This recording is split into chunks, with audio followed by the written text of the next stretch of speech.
안녕하세요. 오늘은 전립선 질환과 발기부전과 관련이 있을까 이제 이런 거에 대한 좀 간단하게 요약을 해서 한번 말씀드리고자 합니다.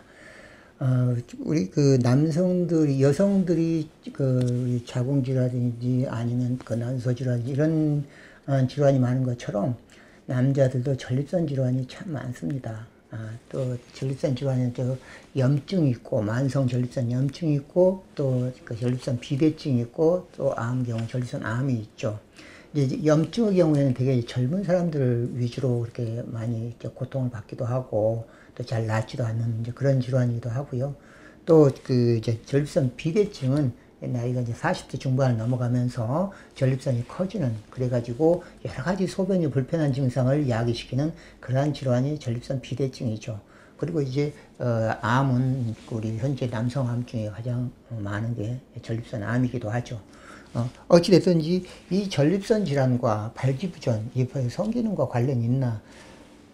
조금 관련이 있을 수도 있고 없을 수도 있다 그렇게 말할 수 있겠지만 있다는 것은 사실 직접적인 관련이 있는 건 아닙니다. 전립선 염증이나 이런 것들은 고통을 받다 보면 그런 스트레스 때문에 또 그 발기부전이 오는 경우도 없지 않아 있지만 기본적으로 전립선 질환과 발기부전은 서로 상관관계가 없습니다.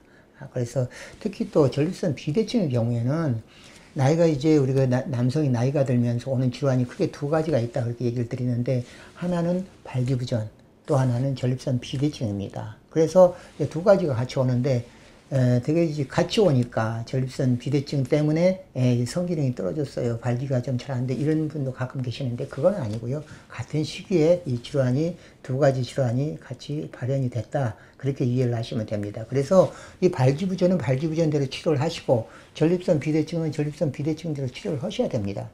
물론 이제 가끔은 이제 발기부전이 그 수술 대상이다. 그래서 보형물 삽입 수술 좀 받으셔야 되겠다. 이런 경우에 또 전립선 비대증도 보니 수술 대상이네 이런 경우가 있을 수가 있죠. 이런 경우에는 동시에 마취한 김에 한꺼번에 할 수는 있습니다. 그런데 대부분 이제 전립선 비대증이 수술 대상인 경우가 그렇게 많지는 않죠. 대부분 다 먹는 약으로 되게 치료를 어느 정도 커버를 할 수가 있고요.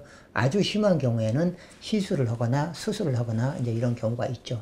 그래서 이제 오늘 그 말씀드린 대로 이 전립선 질환과 이 발기부전과는 직접적인 상관관계가 있는 것은 아닙니다. 이걸 오늘 말씀을 드립니다.